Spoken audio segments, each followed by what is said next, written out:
amazing to be a part of a staff. Are you getting the feed, by the way? Are you getting the feed yet? Sorry. I'm looking. We're okay. checking. We were troubleshooting a second. Yeah, but, we're a little bit of trouble. Yeah, it's been incredible. There we are. We're on live. Okay, good. We made it. We're slow People today. People were worried about us, but we're good.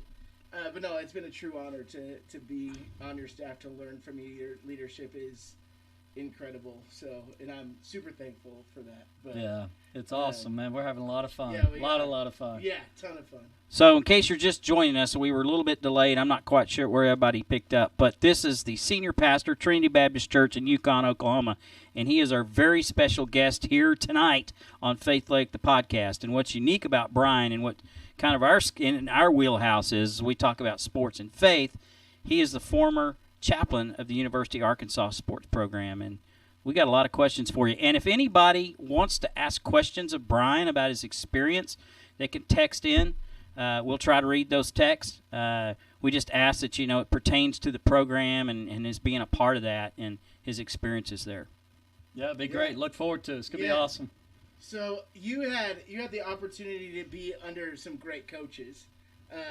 You got to be under. Well, I'll let you talk about that in just a second. Or who did you? Yeah. So at the University of Arkansas, I served as a chaplain with a guy named Nick Floyd, who had been there, still is there, and kind of leads that deal, and got the opportunity to step in with him as chaplain. And then in the midst of that, I started underneath the leadership of Coach Brett Bielema. Yeah. Incredible man. I had a blast getting to know him and being a part of under his leadership at the University of Arkansas. Then obviously he moved on, and I was under the leadership of Coach Chad Morris. Yep. Over the past couple of years, which was incredible. And I can walk through some things I really learned from Coach Morris and his coaching staff. Was a really special group of men as well. Just really incredible group of men and women who were part of that team. And then throughout my high school time, back when I was a youth pastor in high school, I got the privilege to serve quite a bit of time when Gus Malzahn was still a high school coach. Wow. Yeah. And I've been around him since then, and so really gleaned a lot of things from his leadership. And watched him along the years that I've really learned a lot. So that would be kind of the big three that I've personally been around the most. Some others I've been around, but the ones I actually paid attention to. That story of Gus Malzahn is crazy, to go from high school, Arkansas State, where a lot of times, that's a kind of a stepping stone. But he was successful there, and then to move on to Auburn, which is, the guy's crazy good. Yeah. I tell you this, you talk about men who love Jesus. All three of those men are just men who love the Lord. But Gus sets an example for many to follow. Right. He is a guy who loves the Lord, lives out his faith. Tremendous man. I have a lot of respect for he and his family. That's really cool. So, what are some of the leadership principles that you've learned from each of those guys? I know that each one of those have taught you something special within your time there, I'm sure. So if you wanted to start with Gus, I know you started like we just did, but what is the one thing about Gus that really just stuck, or Coach Malzahn, that stuck out to you? When I think about Coach Malzahn, I think of a word, excellence. Okay. He does not play around. And even when he was in high school, I would watch. Man, if he tells you 5 yards, you better run 5 yards and out, or 5 yards and in, or 5 yards in a post, whatever it might be. You better hit it on point. And because it's precise, and it's not games when he walks in the room. When he walks in the room, he's in charge of the room, and he's such a remarkable leader. And the idea of excellence to every single detail. Every detail that he did was extremely excellent. So when I think of him, from my time being around him, I think of excellence. We even play that out in the church world today. Absolutely. You see these coaches that are winning, whether it's Alabama or Clemson, right, or these Dabo Sweeney, these big time winning programs. You can really tie the word excellence into those programs, because excellence is a key to great leadership, and you got to be a great leader to be a great coach.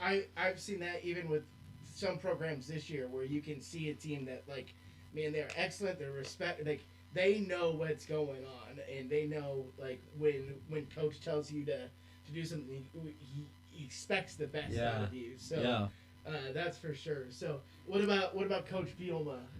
Would you say was something that stood out to you in his leadership under him? Coach Bielema really had a blast underneath his leadership. I would say one of the greatest things I learned from Coach Bielema was how to love people well. He had a high level of respect for people, for fans. I mean, he'd be leaving a game, and I remember one game that he left the game. He and his wife were pulling away, and after a long fight game at home, and a group of students were having a tailgate still in their yard, he pulled into the driveway just to go say hello and thanks for being a fan. That's cool. Yeah, just cool. Just a classy guy, the way he treated people. And I'll say this, he cared for his players in a very special way. That's awesome. He had a real care for his players. He respected his players. Really taught you that no matter how high of a level you become in leadership, treat people right. And he treated the people right within his program, treated the players right. Really a great man. And he seems like a tough guy from the outside. Yeah. I remember his years in Wisconsin and Iowa playing them, and I'm like, that guy's just tough. Like, he just seems like he was brought up in the, obviously, football culture, and he seemed tough, but, like, to hear that he was so relational with people, that's a really cool thing for sure. So yeah, he is. He's like a tender warrior. Yeah. He's got that tough side. Yeah. But he'll also cry at the I'll tell you a story about him that I love about Coach B. A guy now, he's a wide receiver for the Titans, who just lost in the playoffs to your team, Sorry. Uh-oh. Yes. Yeah, I hate that, Really want to, tighten up, but whatever. A young man that plays for them now, played for New England last year, went to the Super Bowl with them, named Cody Hollister. He is a wide receiver for us, and Cody's a tremendous man, loves Jesus with all of his heart. All the way through college, he loved the Lord. And I was doing the last home chapel, senior day home chapel, and Cody's walking down the hallway, and I'm standing next to Coach Brett Bielema, and Coach B looked at Cody as he walked in the room. He walks in the room, he looks at me, and he says, "Brian, I'm going to miss that one." And he started to cry, and I said, "Coach B, why that one?" And he said, "Because I've never met a young man that stood that passionately for the Lord in a locker room that I've been in." Amazing. And he said, that one made a difference for the kingdom of God. Man. And that one stood for Christ like I've never been around a player that stood for Christ in a program. That's incredible. You talk about leave a legacy. Yeah. Cody It's can a way say, to leave it. Yeah, he can say I left a legacy that wasn't just about football, that wasn't about athleticism, that wasn't about accolades. It was about the gospel. And that goes to any student that is listening, that we have students that have listened, that it's like, hey, you have influence within your locker room. Yeah, that's right. And you can influence all the way up. Yeah, It's upward level leadership. And Cody really had that opportunity. We're going to bring Cody, prayerfully, Cody and his twin brother Jacob, prayerfully one day can come in and come out here all the way to Yukon. Absolutely. Spend some time with us and breathe life into our church as well. Yeah. But that's Coach B, though. I mean, you talk about the guy that's pulling into the parking lot just to high-five people, to the guy that's recognizing the details that's happening in players' lives. And the Lord's done a lot in his life, and I got a lot of respect for Coach Brett Bielema. That's really cool. And then lastly, you got to be under Coach Morris. Yeah. And what did you learn from him and your time with him? I tell you what, I one of the greatest keys I learned from him is the power of positivity.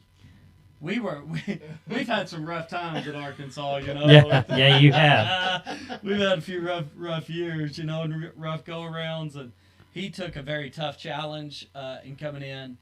That just a big transitional time, and man, it was really tough. And walking through losing a coach and gaining a new coach, and as Nick Floyd and I had the opportunity to walk through kind of that season of the behind the scenes, was a whole different ball game. But then you get a guy like Coach Morris and his coaching staff. They were remarkable, from the ops guys to every staff member to the coordinators. Just a remarkable coaching staff. But even through the greatest adversity that we've had the past 2 years, you go back and watch Coach Morris on the sidelines. He's the same way in the office. He's the same way in the meetings. It's just the power of positivity. It's hard to do. It's so hard. You're not especially when you're not winning. Yeah. You know, you're getting slammed through social media. You're getting told how worthless you are. Yet, he held it together with the power of positivity. And it just shows you, no matter how tough it gets, you can put some joy in you when you need to. Yeah. And he found it, and he did it. His energy stayed high. I don't know how many Red Bulls he drank for all that. No. His energy stayed high, and he was quite the guy when it comes to as a leader of joy. I mean, he has a lot of leadership within him. Now the offensive coordinator for Auburn, just incredible guy that really enjoyed serving under his leadership. So he's with Coach Malzahn now. Those two are together. Yeah, actually, Malzahn was one of his mentors. He worked for Dabo Swinney. Okay. So most of our coaching staff came from Clemson. Sure. Okay. And they're crazy talented. Oh, Some are still there. Some have left and gone around the country to some other areas.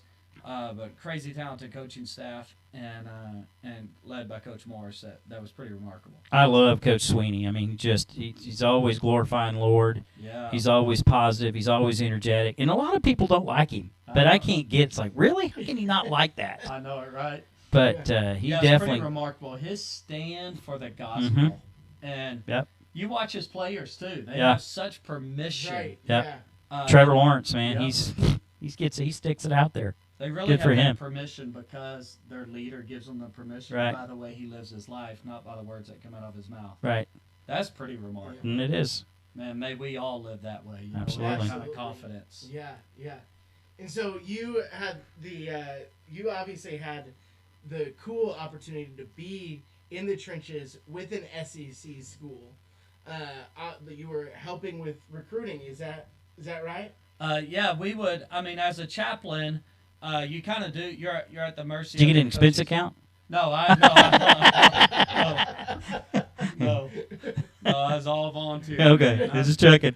Just there to meet, to serve the players, and to minister to them in every way possible. To minister to the coaching staff, and to them in every way. We were just there to serve the team.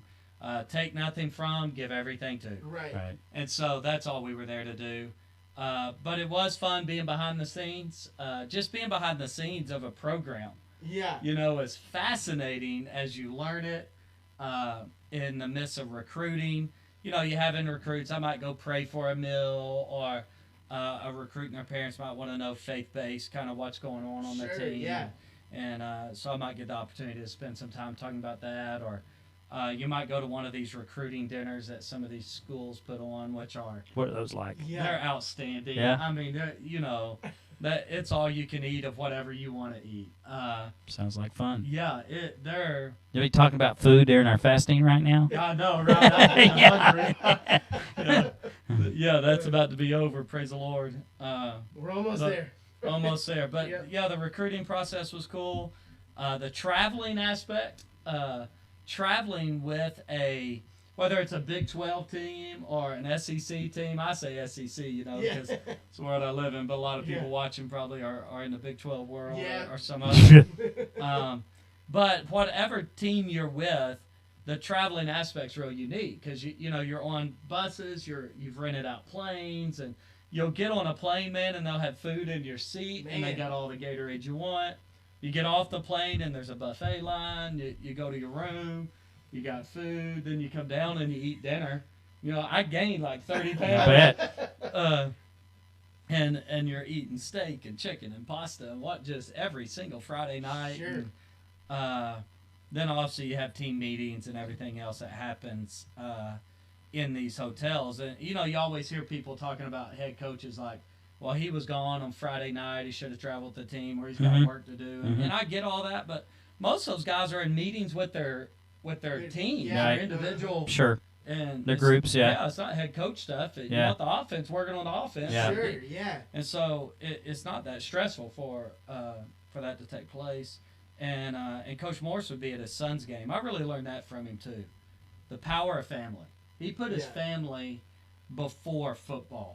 And I admire that big time. That's incredible. I know fans are like, well, you ought to put football first, and God bless that fan. That fan's got their own problems. Yeah, no kidding. They need to take care of their family.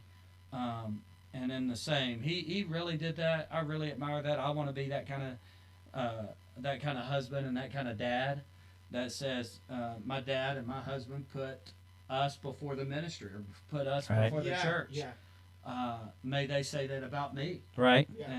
And may we say that. So I really admire that about him. But it was fascinating because you'd be in these rooms. I could sit in meetings, just listen. Which is fascinating. Then you get on the bus, you get police escorts, and you get to these gym or to these football fields early and go in, and it is just a fascinating experience. Well, yeah, I can't imagine. Now, a night game, you jump on a plane and fly home. So sure. You finish the game at 9, 10, 11 o'clock. I remember those. You're at home 3 or 4 in the morning. Yeah, they're late.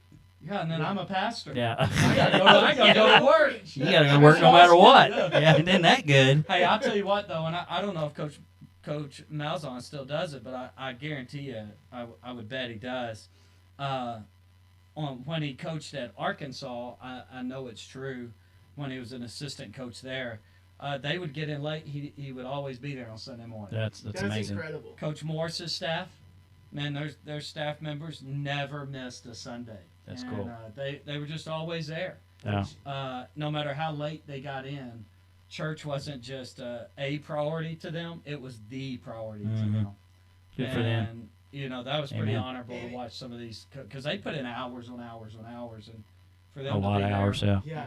That, and you're seeing a lot of like the world of athletics kind of taking over even a Sunday afternoon, but to see, or Sunday morning even. Yeah. And so like to see like these men who are spending hundreds of hours a week within the realm of football, and then to make sure that they're there on Sunday morning that's an absolutely incredible story. Yeah, what a great lesson for all of us, right? Sure. Not letting anything take precedent over our faith. Yeah. We let culture win today instead of faith. Mm-hmm. But many of these leaders, these men and women that are leading within these programs of athletic programs all across the country, they're strong in their faith, and they're letting their faith lead the way. And so, a question I've got for you. So we're seeing more and more in the media, which we didn't see 5 years ago, maybe even 2 or 3 years ago, where there's more athletes professing their faith, more coaches being more vocal. Is that something it's always been, or is there a trend changing because leaders have stepped up and said, hey, I don't care what people think? That's a great question. And obviously I don't have the statistical data to Mm-hmm. know the exact answer. But I think I would take the option B. Mm-hmm. I don't know what y'all think. Mm-hmm. But I think more leaders are rising up. I think more personalities are rising up. Mm-hmm. I think coaches are rising up. I think players are starting to speak out. But then you got other players speaking against. I think I saw a NFL quarterback the other day speak out against faith. Really? Right. And so you kind of have both but I am hearing more and more and more speak out. I can say at the university, early on we did not have a lot of kids, players, just speaking out boldly for their faith. Right. The more Coach Bielema stepped in and really became more sought in his faith, guys like Dr. Nick Floyd were pretty significant in that journey. Mm-hmm. God really used him in a pretty big way in that journey as well. And then I got the privilege to be a part of some of that along the way. That started elevating. The more you elevated that, the more we started seeing. I mean, there were men on our team that I got the privilege to win to the Lord, and I baptized them, which was remarkable. Yeah, I bet it would be. All through the journey on how some of that happened, and just it's pretty wow. But it did happen a lot because leaders are stepping up, and being in my childhood, first time I heard a pro athlete was Roger Staubach, because he professed it, and you just didn't see it very often, but you saw him say, "Hey, I follow. I'm a believer." yeah. And now you just seem like you're seeing it with all these coaches and athletes, just coming forward and saying so. So I think it's really cool. And those leaders, and you told us a story Sunday about how you basically, or you and a young man, changed the culture of the fraternities at Arkansas as well, which I think is pretty. You see a lot of them starting to rise up. I even watched it in the high school level, Mm-hmm. In and around. There's probably a lot of students that watch y'all's podcasts, Mm-hmm. or dads and moms that watch your podcast and listen to your podcast that have teenagers in the house. Right. When I was a youth pastor, I could name names of young men that said, I'm going to win my basketball team to Christ. I'm going to win a baseball team to Christ. I'm going to win my football team to Christ. And they just went in and stood boldly for the gospel. And as a result, we started seeing all these men and all these young ladies on these other teams start giving their life to Christ because one individual just said, I'm just going to live out my faith. Just takes one. Yeah. To get it started, get the ball rolling. Yeah, it's just deciding I'm not going to follow the culture, but I'm going to follow the gospel. Mm-hmm. Yeah, that's incredible. And I think that's the hope, is that you would live that Romans 1:16 lifestyle, that you would live unashamed. And I think you're seeing that right now as the Tim Tebows of the world that kind of blaze that trail a little bit, that it's okay to stay unashamed of your faith. And then now you're seeing so many pictures of people before games praying, like Patrick Mahomes this week, which was awesome to see. But like that is, it definitely to me is a shift for sure. But it is a lot of just saying, hey, I'm gonna own this. I'm gonna own my faith and be unashamed. So and it's so challenging because of the temptation thrown at you. Oh, I'm sure. You know, these athletes, we had one particular athlete, and I won't name any names, but we had a rough game, and we had lost, which was it's kind of happens a lot. Yeah, it's par for the course, but we're coming back. I'm telling you, national champs. Uh-oh. You heard it here first live. Right here, I'm calling it. Let's put that down in the prediction. It's coming. I don't know what year it's coming, but it's coming, you know. But I remember, man, we had a tough game, and I got a call the next morning and said, hey, could you come up here? I need you to meet with a young man who that night got in a DUI. And I sat down, I'm like, what are you thinking? Like, what were you thinking? And he wasn't thinking. Right, yeah. Just wasn't at all. He didn't have a relationship with the Lord, and he had never given his life to Christ, and he and I spoken about it and talked about it, and he's very honest, and I admire that big time. But just a temptation of the culture against especially the collegiate athlete or the pro athlete, the culture that pulls against them, and the temptation is so strong. It's really hard to stay faithful. Yeah. Oh, sure. So these ones that are really rising up and say, man, I'm going to live it out, man, I admire. Yeah. I admire those men, those women that are taking bold stances, because I know the enemies. You know, the devil's like a roaring lion seeking someone to devour. A lot of courage. Yeah, a lot of courage, a lot of faith in that. I think that's going to speak to kind of society as a whole, though, as we keep moving and we live in this post-culture, world that we're in right now, or post-Christian culture that we're in. Yeah. Like, to say, that's going to be all of us at one point, where we have to say, hey, I'm boldly going to stand as a believer in Jesus Christ. Yeah, and that's right. We're seeing athletes kind of take the lead right now, but I think that's going to be an individual thing for everybody. Mm-hmm. Yep. As we move. And it changes forward. These teams. Athletically, no matter what the team is, whether it's a wrestling team or whether it's a tennis team or a golf team. Yep. I mean, once you see one get bold, resist the ways of the world, run to the ways of God, it changes the teams. It does. Well, look at the Philadelphia Eagles. Yeah. I mean, that's a great testimony. Yep. I mean, you start seeing all these testimonies come out, and they've had dismal seasons for years, and all of a sudden, they kind of step out in their faith, and all of a sudden they're winning a Super Bowl, and you got a quarterback that, was basically a retread like twice over, Nick Foles. Yeah, that's incredible. Absolutely. Yeah, pretty amazing. Coach Richt was another one that was very similar. similar. Mark Richt. Yeah, he's one of my favorite coaches. Yeah. That his culture was we're to believe faith first and all of that, and so it's pretty cool to see what a program that does that looks like, for sure. Yeah, and these coaches who lead it are just outstanding, high school or Right. collegiate Mhm. or in the pro level. And that's why it was fun being a part of teams like that with some of those players and some of those coaches. Right. So let's pick one instance, and I know you're probably hard for you to do, your favorite Favorite thing that sticks out to you while you was the chaplain at University of Arkansas? That's a great question. Probably the times that Coach let me take my boy with me Oh, yeah. to travel. Yeah. And when he got to go, and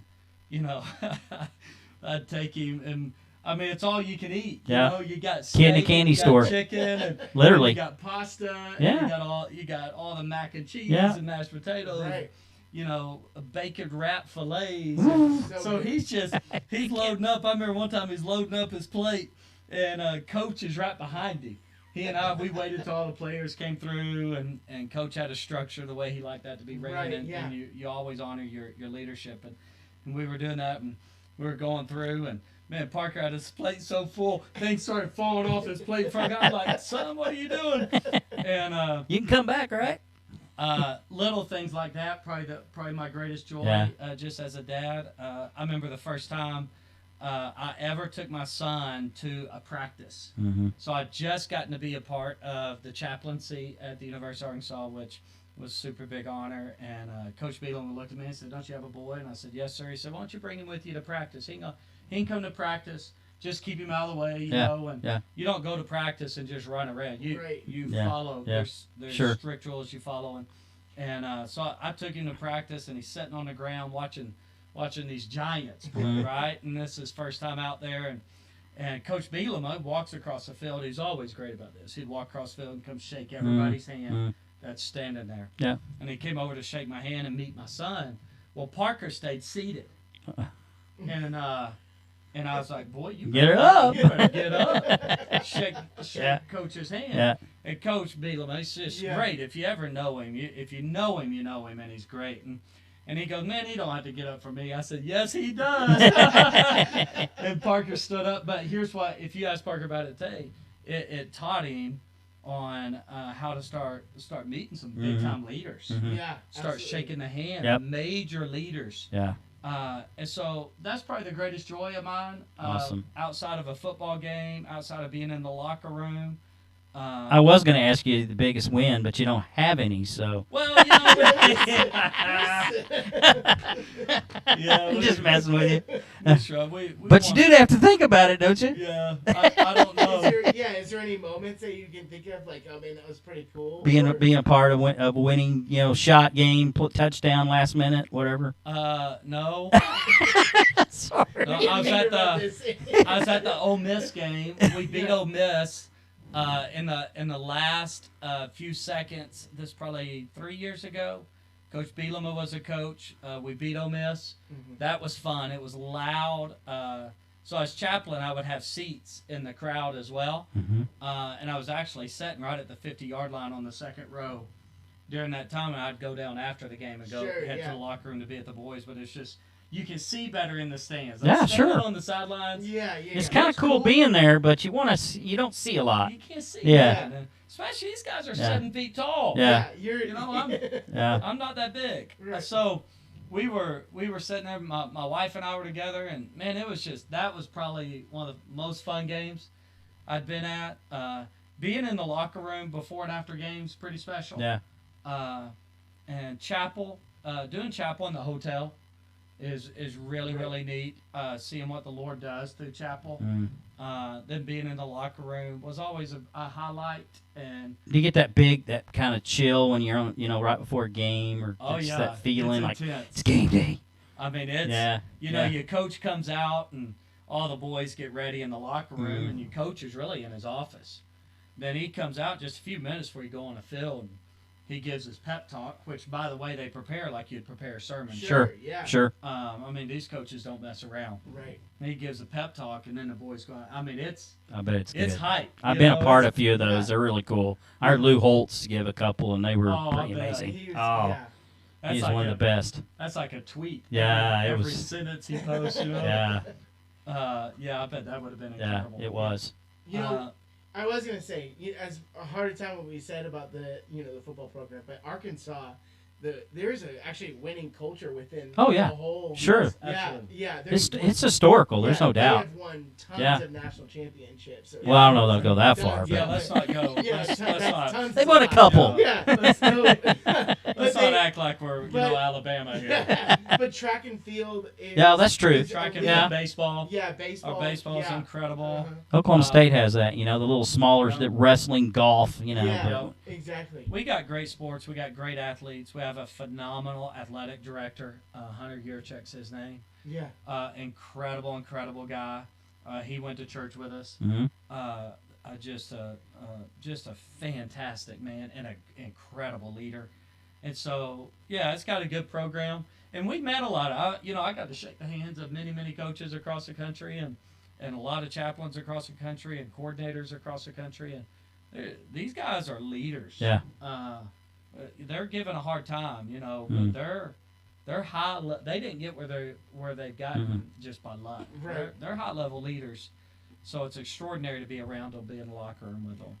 Yeah, we definitely want to honor your time, but I want to make sure that you talk about your time at Trinity. Absolutely. So far. Yeah. Like, what you've loved about it so far. So if you got some of us just joining us and just kind of fill them in, we're talking to Brian Mills. He was talking about his experience as a chaplain at University of Arkansas. His job now is a senior pastor at Trinity Baptist Church in Yukon, which he was called to be back in May, started in June. So tell us about what's going on at Trinity and your experience here the last 6 months. Yeah, so 6-7 months, here we are, right? Yeah. And I tell you what, the journey, our ministry journey has just been a God thing each step. And my wife and I always say we just put our yes on the table, want to be faithful to the Lord. And in the midst of that, man, we've had the opportunity to lead some of the greatest youth ministries across the country. I've served under some of the greatest pastors around the world, and I've had some incredible mentors in that. And so when we got the opportunity to come to Trinity, it was really special. Yeah. It was much smaller than what we'd ever been around, quite honestly. Sure. We didn't know how we fit, My personality, God bless me, It's loud. Yeah, it's all over the place. Well, I don't call it loud, but it definitely is. It's vocal. Yes, Yeah. I received that. Yeah. And so we knew it had to be the right fit. Right. And so as we were really praying, God, where are you going to take us? Jennifer and I were really praying, God, would you put us at a place? One of our greatest prayers coming in was, Lord, would you put us at a place where we can just be us? Yeah. We don't have to put on the show. Mm-hmm. We don't have to pretend to be Dog and pony show. Yeah. We don't have to just let us be us in a place where you want to do something larger than anyone could ever speak of. We prayed that all the time. Trinity has been that. And Trinity is a really special place to us just within 7 months. It's our family. It's our home. It's not just a church I pastor. It's my home church. Mm-hmm. And Awesome. it's a place that my kids will grow up in through the remainder of their growing up time. They're getting in high school now. But Right.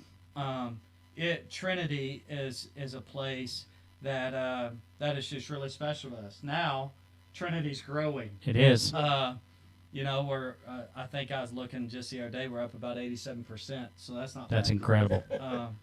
And seeing what the Lord's doing in our church, the changes we're making, and how I say all the time, you don't have to love change. You just got to learn to adapt to it and receive it. You can rebel against it, or you can accept it. And our church accepts it. I think so. It's Yeah. because of the godliness of our church. Mm-hmm. We got godly people that want to see Canadian County turned upside down for Christ. Yeah. And I believe we're going to see it. Yeah. And I believe we're going to see many people. We saw 2 adults give their life to Christ this week, just randomly. Right. Just Yeah. So, man, what the Lord's doing at Trinity is crazy special. And I can't wait for Sunday. Who knows? Yeah. People say to me all the time, well, what do you think's going to happen this Sunday? I have no idea. Yeah. Show up and find out. Yeah. I didn't think what would happen last Sunday would happen. Right, yeah. And if Trinity stays that means God's leading Trinity and not a pastor, not people. Mm-hmm. It's just of the Lord, and it's bigger than all of us, and we got a special church. Yeah. I agree with you. So I love it. Thanks for asking. Yeah. I love every minute of pastor in that church. It makes it a really fun place. And I know I'm incredibly thankful. Just again, like I said at the top of the show, just how incredible it is to be under your leadership. And I've learned a ton in my my 6 months of being with you. So have I, you know? Yeah, right. But it's just really cool to see where you've led us and the church to see people that are praying and really owning their faith is like Amen. is what it's all about. And so thank you so much absolutely for being with us. Thanks for saying yes. Yeah. Oh, you hear me? I love it. I love being a part of it. Yeah. I pray it's a blessing and encouragement and everything else. Yeah. So. Well, we certainly appreciate you coming in our show. I mean, it definitely. It's raised the roof on our viewership today, so it must be all because of you. I paid some people. Yeah, I bet you did. Yeah, I was like, please watch. Yeah. You know, I gotta make me look good. Yeah, that's right. But Brian, we're so blessed that you're here. We're blessed to have you part of our community and part of our church, and you and Jennifer and Parker McKenzie, and it's awesome that you're here, and thanks for joining us today. Yeah, well, thank you. Thanks for the opportunity. Yeah. Thanks both of you, man. Absolutely. I'm grateful for y'all. All right, podcast Faithletic. That's the big one, the hottest one going today. We're going to take a quick timeout, be back in about 2 minutes. So if you need to go grab you a drink or a Coke or Dr. Pepper, all that kind of stuff, just take a few minutes of your time, do that. We'll be right back with you in just a moment.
Welcome back, Faithletic, the podcast.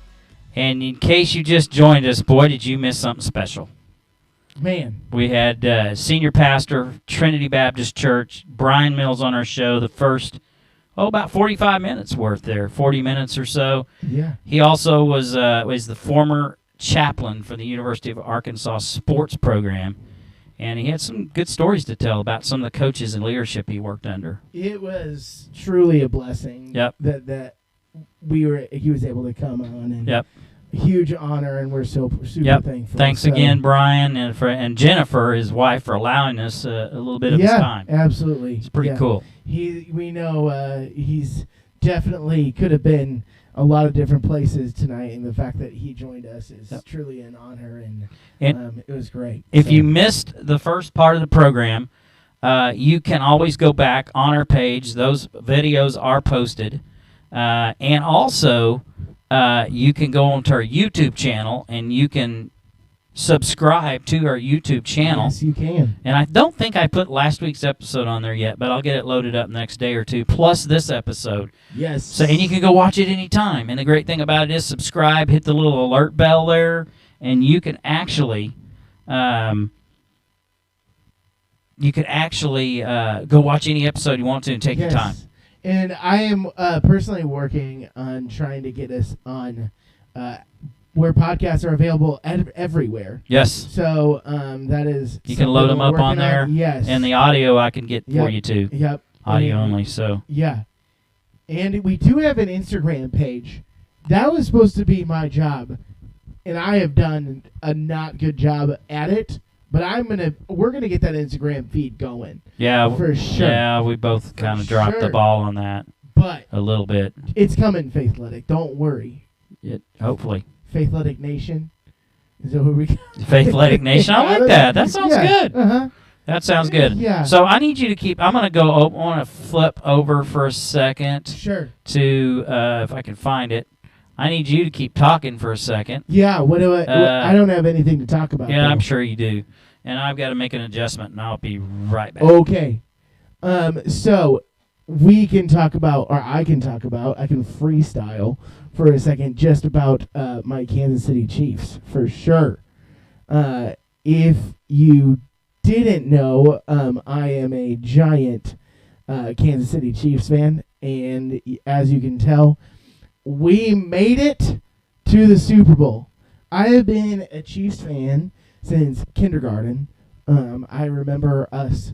I don't remember the game itself, but I remember Joe Montana facing the Buffalo Bills to go to the AFC Championship game, or they were in the AFC Championship game and lost that game, unfortunately. But anyway, I've been a fan since my dad has told me to. Basically. And he's never seen his team in the Super Bowl. I've never seen my team. He's seen it when he's 5 years old. Okay. I started to say. Yep. He saw when he was 5. So okay. Now it is incredible that they have made it. And so I've never seen them in the Super Bowl before. Well, it's an exciting time. I mean, as a Dallas Cowboy, I've seen 8 of them. You have. Yeah. And you don't take these things for granted. No, because I know I probably said this before, but I'll say it again because I'm going to keep saying it until we get the Super Bowl again, which I don't think it will ever happen. Not true. And not in my lifetime. So I said this, sitting with a bunch of friends watching the Super Bowl when the Cowboys played the Steelers in 1995, 96 Super Bowl, 95 season. We all, they were 2 or 3 minutes away from winning the game, and I looked at everybody and says, "This is going to be the last one we see in our lifetime." And they all looked at me like, "Why would you say that?" Just because I knew stuff. Yeah. I just knew that. You just knew. Well, I mean, you just see the writing on the wall. Was it 1998, their last one that they won? No, 95. No, 95. Okay. 95 season, 96 Super Bowl, just said, 30. Yeah. Super Bowl 30. Super 30. And this is which one? 54? Yeah, 54. So 24 years. Mm-hmm. Oh, man. I've been right. Yeah. I look like a prophet, don't I? You do a little bit. A little bit. Well, not maybe sound like a prophet. Don't look like a prophet. I know I don't look like a prophet. No, it's so were you sweating a little Sunday? But because of the Sunday before last, you kind of had to come back, so you're down by 10, twice. So it's a weird feeling right now. I am so excited right now for the game to come, and I'll talk about that in a second. But I was so nervous going into the game because of Derrick Henry. Yeah. I mean, he is a tractor. Yeah. Like, he just falls over and he gains 4 yards. Like, even in that game, before he was doing that. Like, that we actually got ahead in the second half, so their whole game plan had to change. Yes. A little bit. Yep. I was sweating it a little bit when we were down 10-0 this time because I'm like, not again. Like, the week before we go down 24-0. Yeah. This week we go down 10-0. And it's like, why can't we just get a dadgum lead? Yeah, like, no kidding. You know? And I was a little bit more worried because that Titans defense is much better than the Houston defense as well. So I started to panic. But not panic. It's weird because I've never had an elite quarterback be my quarterback in my life. I have suffered. That's not true. Well, of course you weren't. You weren't even. Yeah, you were. You were barely when Montana was there. Right, but that was when you were like 5. Yeah, and he was on the final tail end of his career. But he was elite. Yeah. He's still elite. Yeah. I mean, he got him to the AFC Championship game. That was pretty good for sure. You guys. Jared Thomas was on the team, but you actually, how I felt with the Cowboys, they haven't had one since Aikman. Well, Romo was pretty good. Oh yeah. Yeah. But I mean, we bounced. I mean, Steve DeBerg, Steve Bono, Trent Green, Alex Smith. Brody Croyle. Who's that? Tyler Thigpen. Who's that? Exactly. Like we had Brock Heward 1 year, or Damon Heward 1 year, and Nick Foles, didn't he? Yeah, as a backup. Yeah. Yeah. Well, he was a backup everywhere he's been. Yeah, What are you talking about? Right? So, no, but it has been incredible to watch Patrick Mahomes and the leadership of that team, and it is so because of what he's done, or I mean, a lot of what they're doing is because of his leadership, I should say. But yeah, I was sweating it. I was nervous until Sammy Watkins got that touchdown. Oh yeah, that was pretty cool. Yeah, the long touchdown to go ahead by 17. I was like, "Hey, we're gonna be okay." And it's been probably my favorite sports moment of my whole life. And it's weird because I've seen my White Sox win a World Series. That was incredible. And I know I'm a prisoner of the present a little bit, but the Blackhawks winning the Stanley Cups were amazing. The Royals winning. That's a good thing. Yeah. You know, let me think about it, because probably my first one is their first Super Bowl. Cowboys' first Super Bowl was 71. Yeah. But and not even really that modern. But when they won the NFC Championship game against the 49ers to come back to the Super Bowl after being out for 14 years or however many it was 92. So 14 years since they'd been to a Super Bowl, and they beat the 49ers at Candlestick. And I can even think of the moment that I said, we're going to win this game, is the 49ers had gone back to bring it within 4, I believe. Yeah. Or 3 or 4, and on the first play, Aikman hits Alvin Harper over the center on his post, and he scampers all the way down to for like the 4 yard. No, he didn't score. Yeah. But just running down that field and thinking, we got this in the bag now. Yeah. That was it. That was in it's just really cool to see, especially last year, losing in such a heartbreaking fashion. Oh yeah, you got rocked. Interception. You got rocked. D Ford offsides. You got rocked. Yeah. Which, by the way, D Ford's on the 49ers, if you didn't know that. The guy that was offsides for the Chiefs last year is on the Niners. Yeah, I didn't know that.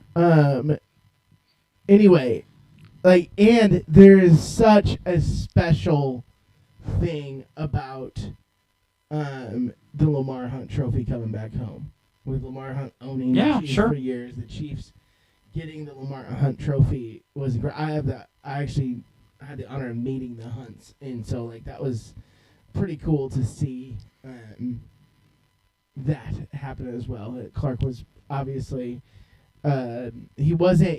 I'm sure he fought back some tears. Did you choke up? That stage. Did you choke up? Definitely. Oh yeah. I didn't. I didn't full blown cry. But you choked up. Uh, You welled up. So I didn't stop moving. I didn't sit down for probably 3/4 of that game. Yeah. I was pacing. And You're as bad as me. Oh, I was so bad. Were you yelling? Oh yeah. And I was at my in-laws' house, and so I'm surprised you even did that. I was so thankful that they put up with me on Sunday. So I don't even know if I want to, when a game like that's being played, I don't even know if I want to be around anybody. I see, and that's what I'm struggling with right now. One of my buddies is going to come up from Dallas for the Super Bowl, but I don't want anything to jinx it. No. Well, no. I want to watch the game. You want to enjoy it. Always felt that way about the Super Bowl, of how much I adore and love the NFL, that it's a true joy for 20 weeks of the season for me, and then the last week of the season, the most important game, I barely even get to see. So here's the question I have, and this is a sensitive subject. You got to be careful. Sure.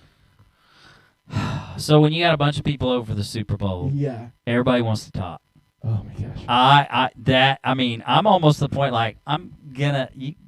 I want to hear the game. I want to be involved in the game. Exactly. I don't want to hear the chatter, and because there's something being said or relevance to the game, and that's the beauty of the Super Bowl, is hearing the backstories. Oh yeah. And the commentating and the crowd and the sounds of the game, and when you do a Super Bowl party, you miss out on all that. Oh, I have. It is one of my biggest. It is a top 5 pet peeve of mine. Maybe even like top 2.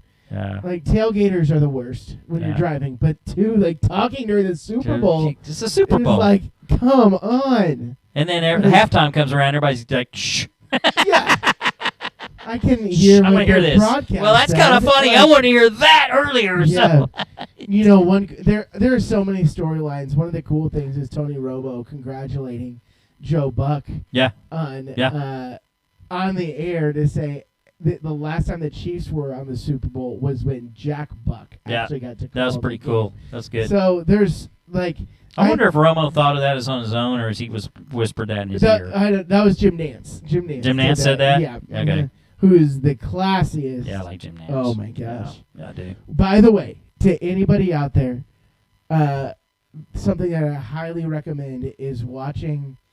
I'll put a link out there, but it's Tony Romo, or I'm sorry, Tom Brady and Peyton Manning talking about just life and football and all that, but they're in Jim Nance's backyard. Oh, yeah, but that's good. And Jim Nance's backyard is on Pebble Beach. So he has a par 3 hole in his backyard. Yeah, and cool. So they're shooting golf shots back there. Yeah. Highly recommend it. I'll Romo, he's like one of the best non-golfing athletes on the planet. Oh, yeah. You didn't know that. Romo, yeah. Romo he's a really good golfer. Romo is so, he's so cool. He's a really good golfer. Yeah. So. That's a entirely different subject. And we may have talked about this on the show. I can't remember, but how much love there is for Tony Romo now that he's not playing by the Dallas Cowboy fans.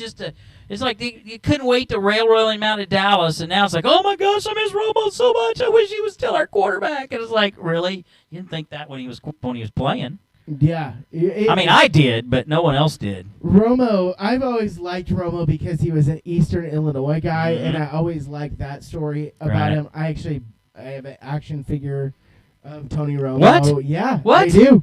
You better keep it away from me. I used to work at Toys R Us, and so I pick up those things all the time, and Tony Romo was one that I felt like I had to have. You know what I need to do at some point in our show, maybe not today, is bring out my Roger Staubach action figure. Yeah. It's pretty cool. In fact, you can see it from here almost. It's on top there shelf is. Up there. Yeah. Oh, yeah. In the fabulous Faithletic Sports Palace Studios. We should set up back here just some of our action. Yeah. That kind of set them up there, yeah. Yeah. I got a Frank Thomas one in my office, there you go. too. We'll set a shelf right here. Yes. When we actually build our own private studio, we should. Can't wait. Yeah, it's coming. Wait till Faithletic goes worldwide. Yeah. Worldwide, baby. Are you ready? Yes. So, all of that to say, super, super excited. Yes, about. you should be. Yeah, definitely. And I don't know if I want to go into the how I really feel about the game right now. We have another show. Yeah, I know, because this is the thing about the Super Bowl is like, can we just play this weekend? Yeah, like, getting that week off just. It's just from a personal standpoint, I'm really happy for you. Thank you, because I know the feeling of what when your team finally got to the big game. Yeah. Although I haven't felt it in 24 years, sure, I do know what it feels like. I do remember it, and I think it's really cool. And I was really pulling for you because I wanted to see somebody I really care about have their team in the Super Bowl. So it is, like I said, And Jeff Folks is another one of our friends that's been on our show, and he's a big Chiefs fan. It's not even, they haven't even won the championship, but it's like, you're excited. Yeah, it's like really gravy, what happens from here. I really think they stand a chance at winning. I do too. I think that they definitely have a chance, and a good one at that, with how great Patrick Mahomes is. I mean, he was so great. He was pretty good. Yeah. He was pretty, it amazes me how, I don't know. I don't think he ever won a game against Oklahoma State. I don't think he did when he was at Texas Tech. Yeah, but he went head-to-head with Baker that one. Did he? Yeah, it was like a 54-51 game or something like that. Oh, that's right. I can't remember. That was look it up and see if you can figure out how they play. But I never really, I remember, when he played against OU and Oklahoma State, everybody's talking about what a great pro quarterback prospect he is, but I never really saw it. Yeah. I didn't like, well, okay. And, he turns out to be better than probably what people thought he was going to be, because he was what? I mean, he was first rounder, right? But he was like... Number 10. He was 10th. Yeah. Which is a pretty good selection. Top 10 pick, Those are out of top 10 picks in NFL. I mean, maybe, 5 of them make it really big, you think? 7? Top 10? You think all 10 make it? Really? I mean, all pro status. That good. You think all 10 do? Top 10? Don't know. We have to. That may be a great show to look at. Top 10 picks that are all pro. Okay, tell me. Check this out. Okay. Patrick Mahomes versus in the first game that they played, Mayfield versus Mahomes. Yeah. Patrick Mahomes threw 88 passes. My gosh. I didn't know you could do that. 52 of 88. He had 754 yards. Holy cow. Well, with that defense, I'm not surprised. Yeah, 734 yards. So 819 total yards, all school records. And had 5 touchdowns. And what was the score? What was it? They lost, didn't they? I lost it. I think they lost. Yeah, they did, but it was ridiculous. Baker Mayfield went for 545 yards and 7 touchdowns. So that is incredible. 734 yards in a game? Good Lord. That's a lot of yards.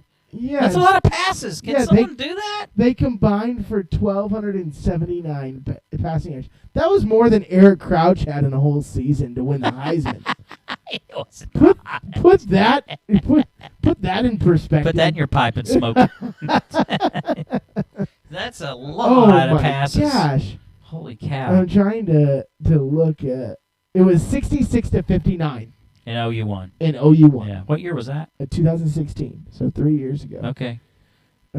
Patrick Mahomes becomes the. I remember that game. Yes, he becomes the 4th youngest quarterback to be in the Super Bowl.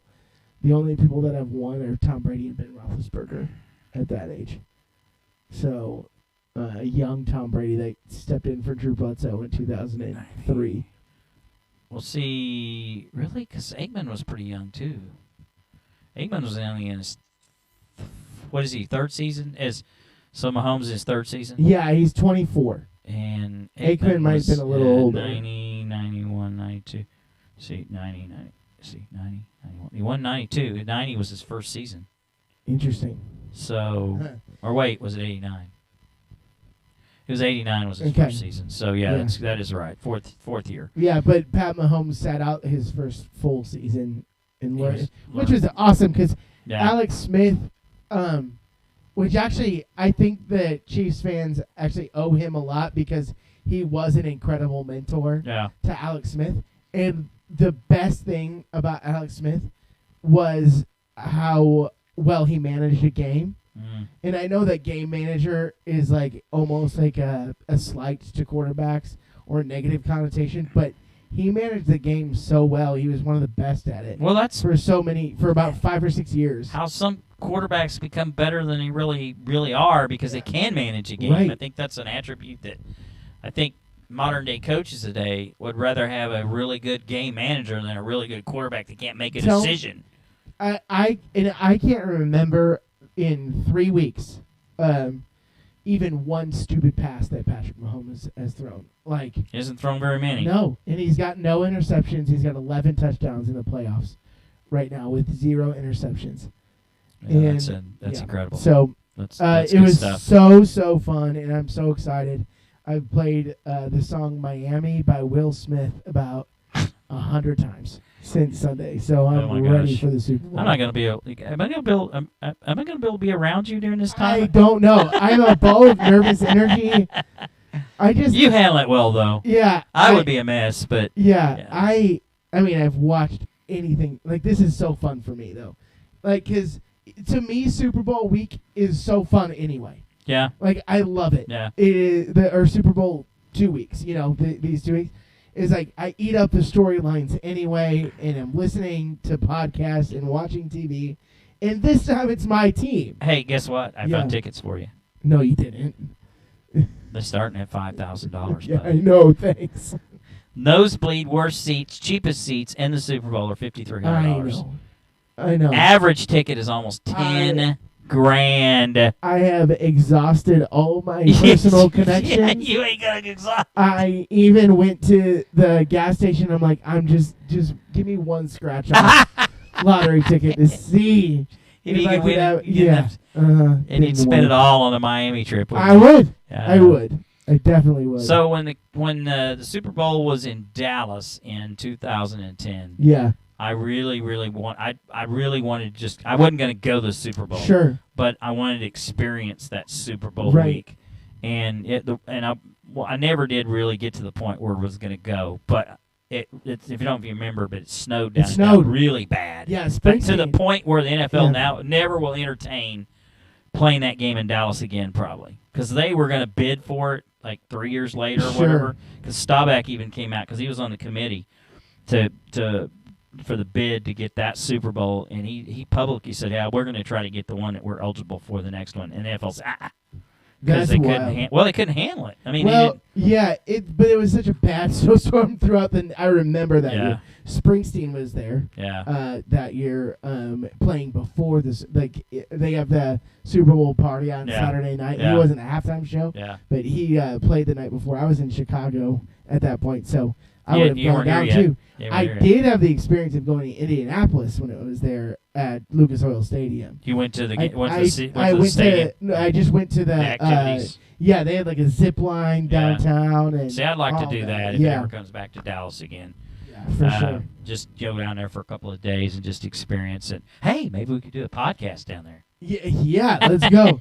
We'll go on Media Row. Yeah, sure. Yeah, we're here. Faithletic, sure you've heard of us. Media passes, I think I left in my motel room. Or we make fake ones. Yeah, there we go. One of my great friends did that for the World Series parade after the Royals Did he get won. in?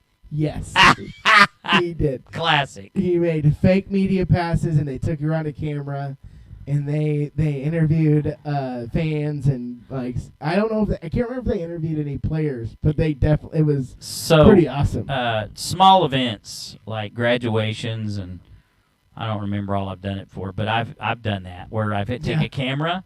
And just so I could get up on the front row, I'd have the media point to me. Got the media pass. Let me through. Awesome. Let me through. I've done that a couple of times. Awesome. Yeah. Like, okay, go ahead. Oh, yeah. It's better than a badge almost, because everybody wants to be on camera. Maybe I ought to do that more at like Thunder games or something Yeah, like that. Hey, Yeah. Yeah. Hey. I'm on the list. We are. I'm on the doing- list. We are doing some Yeah. form of media Yeah. right now. Maybe we for should go down sure. there and show up and do a podcast. Let's do it. Got my obviously I got my equipment right here. Take the dolly so in with the here's stuff the in it. thing. All it would take, right, is I get one of those high-speed cameras, Yeah. rent it from somebody, Yeah. or maybe I mean, that's cheaper than getting in the game right now, right? Probably. So get an orange vest. Borrow one. Yeah. Yeah. Media pass. Yes. And then I'm just gonna pretend that I can't speak English. I'm like a foreign like press guy. I'm so sorry. Yeah, exactly.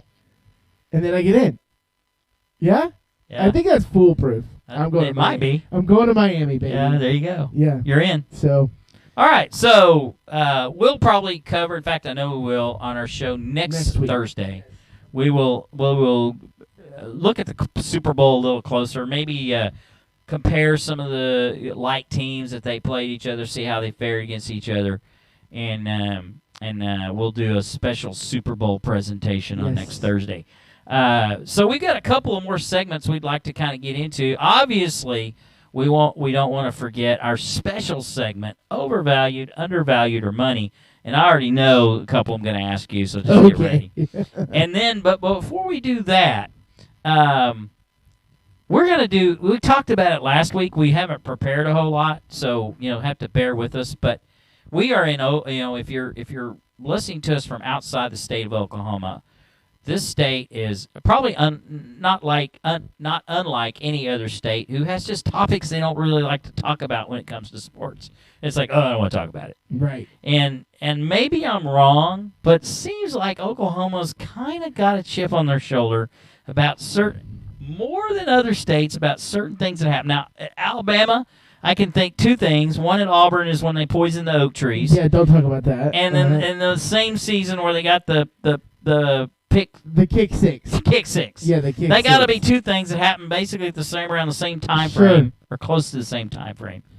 Was that the same time frame? I can't remember. Within a year or so. But anyway, it things. No, it was after the fact. The kick six was the same year that Harvey Updike, the guy that poisoned the trees, That is the same year. No, he came out of prison that year. Oh, he did? So it was okay. a few years before. Before that. But was that when Cam Newton was still there? Because he called Yes, sir. Scam Newton. Scam Newton. Scam Newton. Whatever. Yeah, well, let me tell you what I did. I poisoned oak trees. Just watch Roll Tide War Eagle. So Everybody. two things 30 that, for 30. so there are things that probably, in fact, if our listeners are still listening, because we had to take a break a few minutes ago, I haven't seen a lot of activity, but I'm sure you're still out there hearing us. Come on. If Come on, everybody. there's a sports instance, either Oklahoma, Texas, Arkansas. Whoops, did I say that? Arkansas? Because we just had the Chaplin of Arkansas. Yeah. Kansas. I know you Chiefs fans have a few, but we're going to talk about Oklahoma. I can do Dallas Cowboys because there's several I don't want to talk about. But OU fans and that don't like to talk about sports instances over the last, let's say, 50 years. 50. Well, I know you're going to be a few of them, so I'm going to let you start. Because you haven't been in Oklahoma about 5 years now? Yeah, I know the one that they don't like to talk about is the game of the century, and they don't like hearing That's the before name. your time, yeah. Yeah, Johnny the Jet Rogers. So Johnny Rogers takes a punt return back 70-something, 80-something yards. Right. Which wasn't even a game winner, by the way. It's just the one you see on the highlight All the reels. time, yeah. Because it happened right. like in the second quarter. Yeah, But it was incredible. 35-31, Nebraska number 1, OU number 2. Coaches were Tom Osborne. Osborne was not the coach. Oh, okay. Devaney. Yeah, Bob Devaney. Bob Devaney Yeah. and Chuck Fairbanks was the coach at Oklahoma. Okay. So that's one that is kind of a sensitive subject here in Oklahoma. You don't talk about that. Okay, so I've got one which is a little bit beyond that point, Yeah, sure. More recent, but certainly ancient. The 31-6 drumming, and we could have talked about that when we had Brian Mills here, because Arkansas suspends Lou Holtz, by the way, suspends 3 of his top players, including his starting running back, and throttles Oklahoma 31-6 in the Orange Bowl.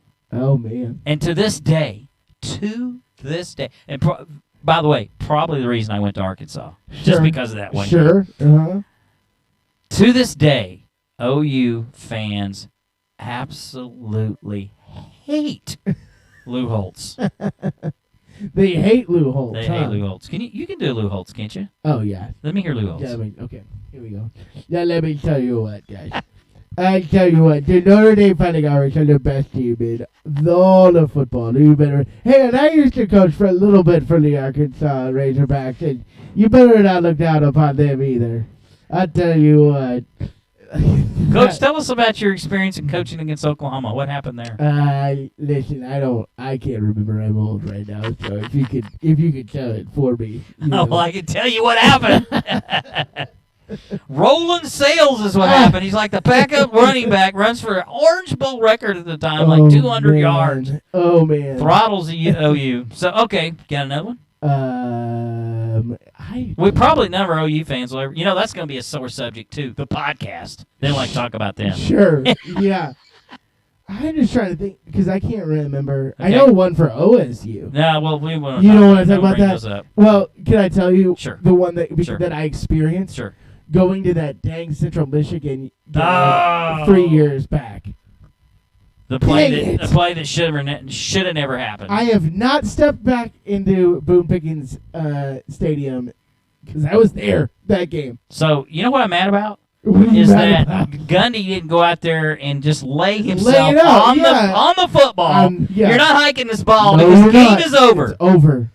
I mean, for not doing that, and I know he's Mr. Cool, he would never do anything like that to embarrass the university, but you're going to lose the game if you don't do it. Dude, it was, and they went 11, or they went 10-2 that season. Yeah, I too. think so. Or 9. Nah. They went on 9-3, but and that game kept up. Yeah, they were consideration for something. They were in like the that game hurt him. Yeah, it hurt him. Whatever it was. What year was that? Was it before the playoff? 16. Was it 16? Nah, it's been longer than that. No, I was there, and I've It only was, been really? here 5 years. Yeah. Okay. Yep. Well, then the playoff had been. So they were in the talk for the playoff, but were. because of that game, and they were talking about, they won't Yes. count that game because it didn't really. No, count. I definitely were like that Yeah, I was remember now. You're wild. right. Yeah, it was crazy. That was really, and the play. Not only was the circumstances, but the play was crazy too. Oh yeah. Just nuts. Yeah. You had to bring that up. I told you. Like, it's All right, just so bad. I may have to, since we're talking about it,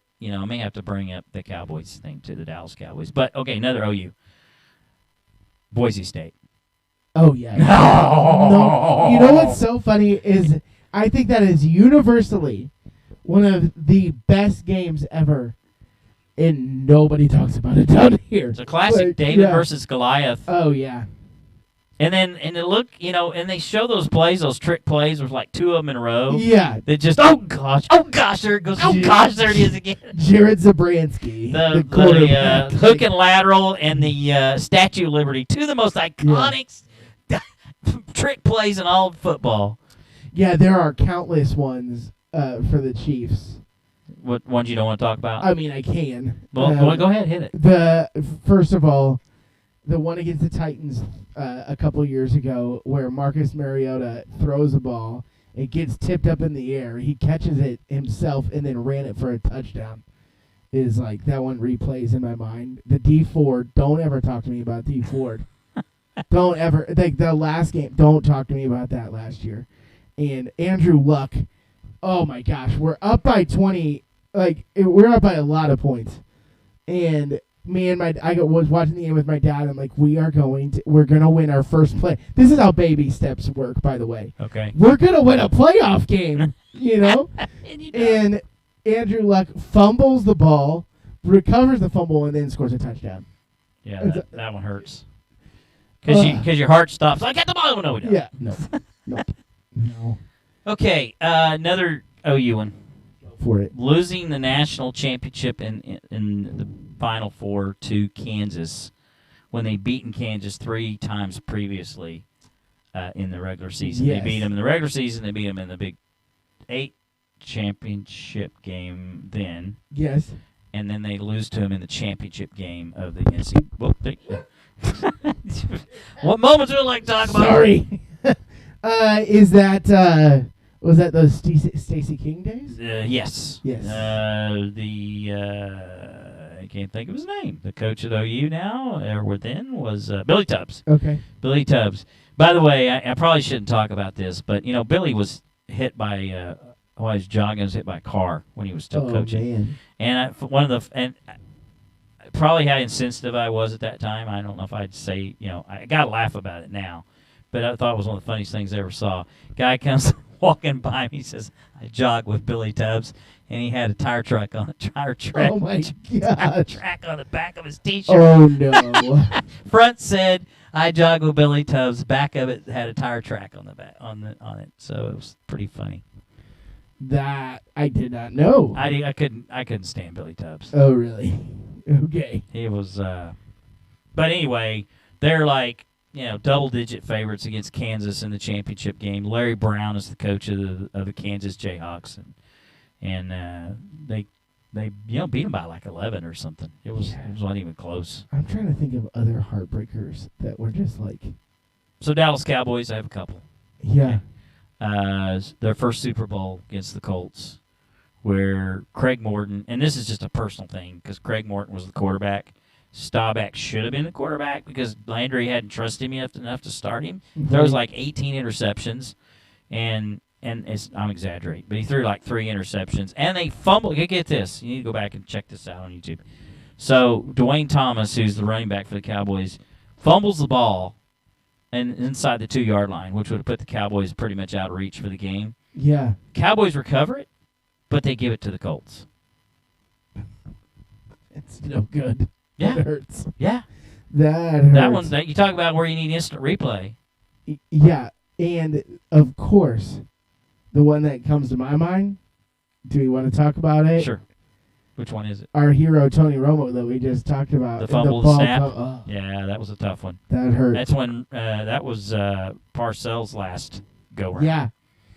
Yeah. You And it was one of those where it looks like he's going to pick the ball up and score, and then somebody gets one of those shoestring tackles and catches him, and he doesn't get in. I feel like, I hope that this is not a sign of things to come for next week for me, by the way, talking about heartbreak. Let's back up on that for a second. So Sure. they also got jobbed on the play before because Witten actually got a first down. Yes. He actually crossed the first down, and he marked it behind it. And then he had to kick the field goal, which they had the 1st and goal at the 1. Now they got a 4th and 1 at the 2. Yeah. So that's the one I'm more bitter about than him not getting, fumbling Sure. the snap. Because another one of the, you know what? We were wrong. Yeah. It was a catch. And that's another one the Cowboys don't like to talk about. That may be the biggest. No, that's not the biggest one. But it's one of the biggest ones where Dez catches but doesn't catch it. Yeah. Well, it's funny. There's a lot of people comparing the Chiefs run actually to the Royals run because my dad's a Royals fan, Right. and so Right. I always will have a special spot in my heart for them. I got to go to the World Series in 2014, and that was the year that Alex Gordon is on third base in Game 7 of the World Series, and they popped it out. They could have. There's a play out in center field where it kind of looked where you could send Alex Gordon home to go tie the game at least. Okay. And they held him up on third base, and sure enough, they popped out the next play, and they were out, and I was heartbroken for my dad, and Oh, bad. it was heartbreaking for me even, and so they win the next year though. And so everybody's likening it to like we were so close. D Ford was offsides, and now we're trying to just win this redemption game type deal. So there's a lot of fans on the Kansas City Chiefs subreddit that are talking about that. Any other heartbreakers? Yes. The other catch, which is the one the 49ers caught in the 81 NFC Championship game. Dwight Clark. Where Joe Montana was throwing the ball away. Yes. And Dwight Clark jumps out of the stands to catch the football. But they talk about that game, that play, like it was designed. They drew it up. They did not draw that. That's a bunch of bull butter. They did not draw it up. Look at the play. I mean, come on. Dwight Clark talks about, oh, yeah, we practiced that play a ton of times in practice. Yeah, so what? No, they did not. They're full of it. But whatever. I mean, whatever makes you feel good, right? Yeah, it's just one of those plays that's, you know, in the indelible mark of NFL that they show almost before every game, like as part of the montage. And it's got to make you feel good, right? I guess. I mean, if it's going to make you feel better, you know know. what? I mean, it did lead to their, you know, it was one of their greatest moments ever, right? Right. Oh, yeah. I mean, they won. How many Super Bowls they ended up winning? 5? 5? Yeah. They're the same as the Cowboys, right? 6. Cowboys have 6. No, 5? Cowboys have 5. Yeah. Yeah. They have, but, you know, we still have more victories over them in the playoffs than. Sure. Because the Cowboys Super Bowl they were in 71, 70 and 71. They beat the 49ers in the NFC Championship game. Yeah, so you have to be rooting for the Chiefs then, definitely. Oh, definitely. I can't stand the 49ers. No. And I would have been pulling for the Titans if the Titans had won. And if the Packers would have won, I'd been pulling for the Titans if the Titans had won. Oh, so. yeah, and then there was the T.O. game, too, where before he came to Dallas, and he the star. Yeah, but I kind of, even though the Cowboys lost that game, I kind of felt like Cowboys got the better end of it because he got clocked by George Teague the second time he did it. Got clocked. Yes. Like, he chased him right down and said, and I was saying, this one's not going to end good no, for him because and you'd see him trailing him like, bam! Yeah. Don't ever do that again. And he got tossed, too. He got tossed. And then he came to play for the Cowboys. Yeah, he did. Yeah. Oh, yeah. That's my quarterback. There was an article that Dominic, maybe it was an article or statement, maybe it was Twitter or something, but he basically blamed the blowing up of the Eagles back when, they made that Super Bowl and played the Patriots. Yes. The blowing up on T.O. The team could not handle his drama. Yeah. It was such a diva. And Andy Reid, Andy Reid. Oh, that's right. Andy Reid was his coach, right? Andy Reid is a different coach than he was now. Yeah. Anyway. I bet he, I want to ask you what his feeling would be. Is like, hey, let's bring T.O. back on this roster. I mean, he didn't even take any guff with the whole Kareem situation. Kareem Hunt. Yeah. Like, here, gone. Yeah. Yeah. So. Tyreek was a stretch for him. I'm sure, they wanted to get Rick. He's such a high character guy anymore. And so. Yeah, that was a stretch for them. Yeah. All right, so you ready for overvalued, undervalued, or money? Yes, sir. You ready? Yeah. Okay, here we go. Overvalued, undervalued, or money? Oh, gosh. Kansas City Chiefs in the Super Bowl. Money. Oh, there we go. Yeah, definitely. Wonder why? Because I called it from the beginning of the year. Okay. Well, you kind of did, yeah. Yeah. I guess I did too, though. Yeah. I picked the Chiefs in the Super Bowl. Did we both pick Chiefs? We both picked the Super Bowl. I think I actually initially picked them to win it because I thought I didn't pick Dallas. I don't remember. Maybe I didn't pick them to win it. Maybe I picked the Saints to win it. But I have them both in it. I'm hoping this happens. I mean, my biggest prediction this year too was that the team to watch out for was the 49ers after going 2-14 last year. Yeah. Quite a turnaround. Yeah, quite the turnaround. And that's similar to the turnaround back in the early 80s. Sure. Yeah. They were 3-13 or something like that. And yeah. So, the Chiefs were my pick to win, and I still through the season, there were times when Patrick Mahomes was hurt that I was a little worried. Yeah, should have been. Crazy thing, by the way, the two teams that the Niners played to get to the Super Bowl. The Vikings and the Packers. Yeah. We played them with our backup quarterback. Oh. And could have beat the Packers. Yeah. And beat the Vikings. Yeah. So I don't know if that that doesn't have any relevance now. Nothing. I know nothing matters anymore. Okay. Part 2. Overvalued, undervalued, or money? Yes. 50 years since the Chiefs have been in the Super Bowl. I mean, it's awful. It's so awful. Well, so overrated? No. I mean, it's heartbreaking that it's taken us this Yeah. long. But it is money. Money! All right. All of it's money. All right. So, last one. Yes. There's people listening to this the first time. It's our special segment originally that Kyle and I created called Overvalued, Undervalued, or Money. Yes. And I give him 3 topics. He gets, because I give him, the reason for 3 is because there's 3 questions. I don't know why. I just figured it'd Right. be even. And then if he decides he wants to do me, it's 2.0. But Yeah, sure. we'll let him decide. But anyway, third part of Overvalued, Undervalued, or Money. If the Chiefs lose the Super Bowl, overvalued, undervalued, or money? It would be awful. So It'd be what? it would still it's overvalued. Overvalued. But Are you gonna have to take a week off afterwards if they lose? I have to take a day off. Take money I might as off. well take a day off either way. Take a PTO to day. to either celebrate it or just like Yeah. just not leave my I'm not bed. coming. I'm not coming back. Don't. Just if that happens, just don't text me. You don't have be- to work? just the day after the Super No. Bowl or the day of. It's Yeah. It's the biggest day of the Yeah. year for y'all. Yeah.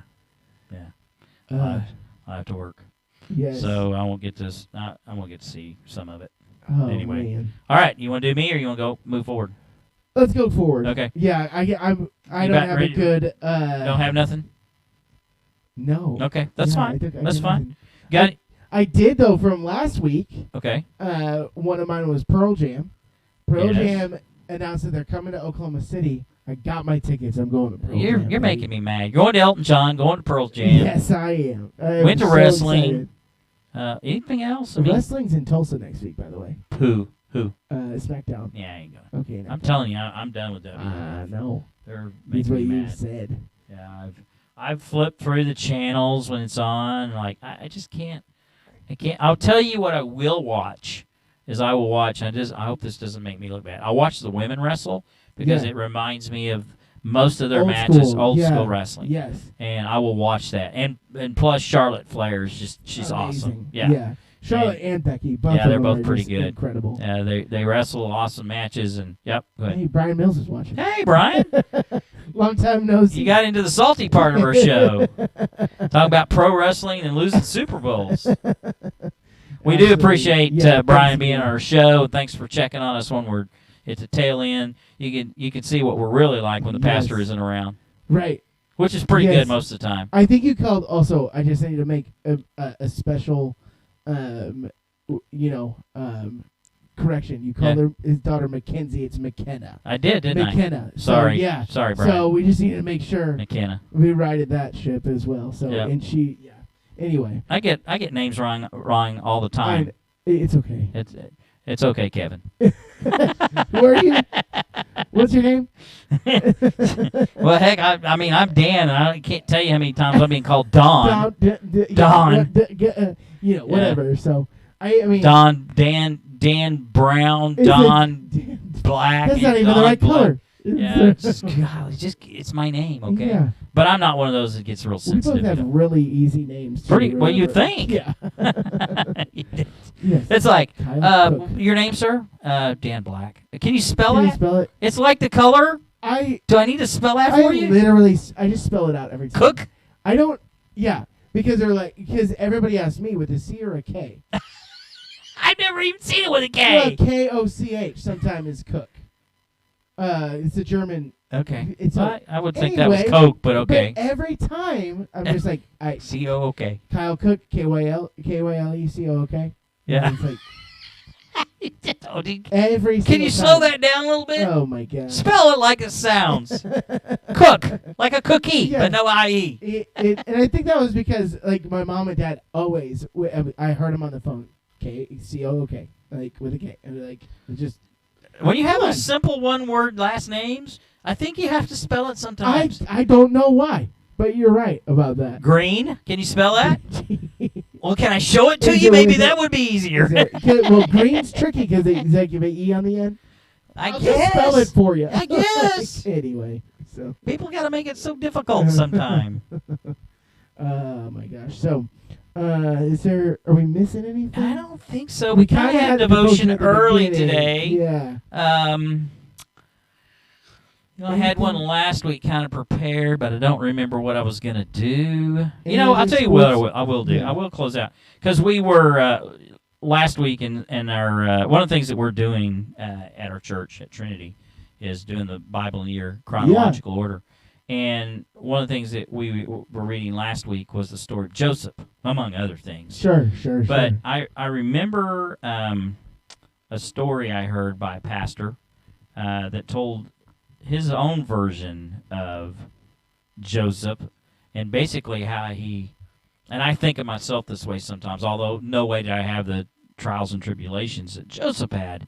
He referred it to the different jobs and responsibilities he had along the way to get him where he was today. You're right. And I look at that, sometimes my life has taken turns and spirals and challenges that I didn't quite understand, like, what am I doing here? Right. And then I look to where I am today and think, oh, now I see it. And just what I'm doing today will perhaps prepare me for, hopefully the same job, but a different journey in the process that I'm in now, or different in part of the process and the progression. So I just think that's remarkable. Joseph's story is just incredible.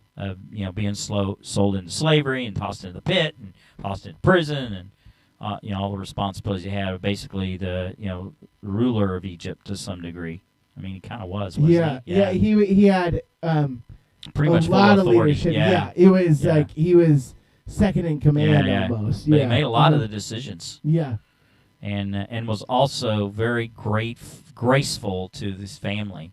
Yeah, in the end. He was faithful wherever he was at. Yeah. So faithful in prison, faithful all the way through. Yep. He gave it his all, faithful as a cupbearer, like all of that. It's very challenging to do when you've had difficulties along the way. It actually speaks a lot to Christian work ethic too. Is like, as Christians, I think we ought to be the most hardworking people, and faithful to our job. And so it's like, if I'm gonna say that I'm a Christian, I want to make sure that I'm doing the best job that I possibly can. And so, like, obviously the people around Joseph saw that, and that's why he was able to be trusted. Yeah. And so, I mean, I think there's two reasons I think about this in my own journeys, and I've had people I've been blessed to mentor and teach, and questions been brought up a few times. Why, I don't know if they say, why are you the way you are, but, where does it come from? Why are you this way? And I think of two reasons. One is because I want to improve someone's life, but I also think I'm trying to outwardly express the grace of God and how he's been graceful to me, and he's, learned from, and the work ethic thing you're talking about, where if you just do the right thing all the time, then God will bless you, or at least he'll put you on a path. He will bless you, because either one way or another, you're gonna, whether you die tomorrow or get hit by a car, or have a heart attack or whatever, you're blessed. Yeah. And I don't mean to cast a negative connotation on it, but I think every challenge you have in front of you should be an outwardly expression of God's grace. Absolutely. And it's tough to do sometimes. I'll tell you, the hardest time I have is driving.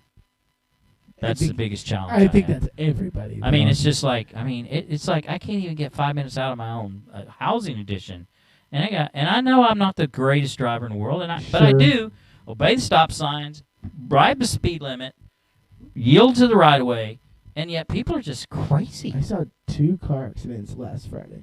It's in the same day. Same day. Crazy. Yeah. It's just, I don't know. Maybe I just expect too much. People don't pay attention. And I'm not trying to be judgmental, so if you're one of the people that cut me off the other day, probably wasn't very graceful. Although I didn't make any sign gestures, I'm just going to say. I didn't do that. Good. But I probably honked. Yeah. Does that mean you're a bad person? You honked at somebody? No. I'm pretty liberal with the honking sometimes. I think more than most. Come on, let's go. You know what drives me crazy is when you're at the stoplight in the light and you haven't even got. Well, I'm at the stoplight and I'm the first one. Because, by the way, I have another thing too. I always get the yellow light just as early enough to where I can't run it. Oh my gosh! It's like I gotta stop. It's Garth Brooks Boulevard, yeah. man. Just here it is. I'm 100 yards for 100 feet from it. It goes yellow. You can't run that. So. But anyway, I'm always the first one at the light because I'm the last one to get through. Sure, right. And there's somebody behind you who's gotten stuck behind you, and the light just turns green. Oh. And you haven't even got your foot off the brake. Honk, honk, honk. It's awful now because people just assume you're on your phone. Yeah. They think, and I don't even delay. It's not even, my foot's still on the brake. Yeah. I'm getting ready to put it on the gas pedal, and it's a honk. And it's like, you know what? I think I just put my foot back on the brake because I must know this person because they're honking at me. Just chill, man. I wave at them. Yeah. Bye, thanks. Anyway, sorry, Brian, if you're still listening.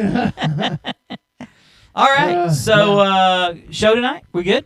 Yeah. You think we're good? Okay. Yeah, like we'll have, next week we'll have a Super Bowl preview. Yeah, we will. You know what? I'll get some of the prop bets. There you go. Let's talk about that. Talk about the prop bets that people are betting on. We did that last year.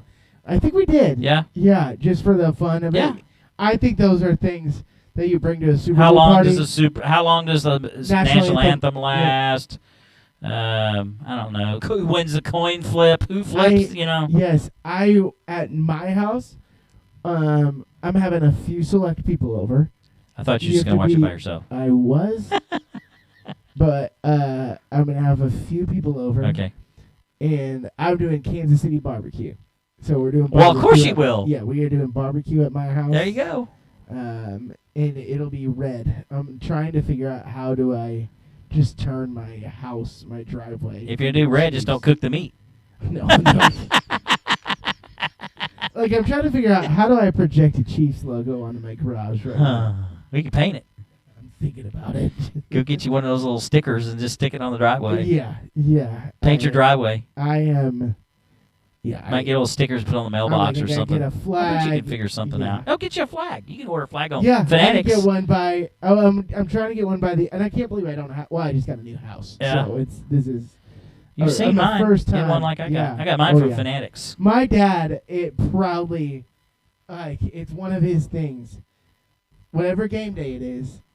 I mean, he's got an Iowa flag, or a Chiefs flag. I kind of do that. Flies. I kind of do that. Yeah. Of course, knowing your luck, which is kind of like my luck sometimes, it'll be raining and wind will be blowing, and it just won't be feasible to hang a flag. Yeah. Oh. Plus, you've got to mount it on the side of your house. Yeah. Or get a flagpole. I don't think you're able to get that. I'm not going to do that. You can mount it on the side of your house like mine is, but you better have the right tools because it'll come off. From experience. Okay. It didn't stay. Well, I'll invite you over this weekend to help me install. Yeah, I don't know if you want to do that. I didn't say I had the tools. I did. I got a drill for my house. So There you go. You got one of those that goes into concrete? Yeah, maybe. Okay, We'll see. each one of the ones got the little anchors in it. You're good. You're good to go. All right. Just drill in. Let me know how it turns out. I might have to do this week. Yeah. All right. Just pray for me. So I will do that. And by the way, in case you just caught our show, we had a special guest earlier in the first segment, first 45 minutes, Brian Mills, pastor, Trinity Baptist Church here in Yukon, Oklahoma. If you missed it, go to our YouTube channel. I'll have it loaded up there sometime tomorrow. You can watch the entire show. Also, these episodes are on our Facebook page, so you can go back and watch them anytime you want. Only thing I'd ask you to do is like our page, like our YouTube channel, and put of course, at your discretion, you can hit the little bell, and every time we post a new video, you'll get notified. Yeah. Kind of cool. Leave a 5-star review, too. All right, man. I hope you have a good week, and you got a whole 10 days to worry about the Super Bowl. Like Nerves are racking. It's like dog years. Good news is you can have ices again on Sunday. I can have an icy. I can't. You can't? I was going to bring you one. I am You're on big diet. time on Weight Watchers Okay, right now. well, I've lost 8 pounds, Good baby. for you, man. Way to go, So man. here we go. Proud of you. Yep. I'm going to have an icy on Sunday. Trust me. You better, It's happening. You better believe it. Is it over Saturday night? Can we do Yeah, so? I think Sunday so. morning, I can come to church Oh, with yeah. an icy. Yes, you I'm can. just coming, baby. I maybe get the big jumbo one, too. Big one. All right.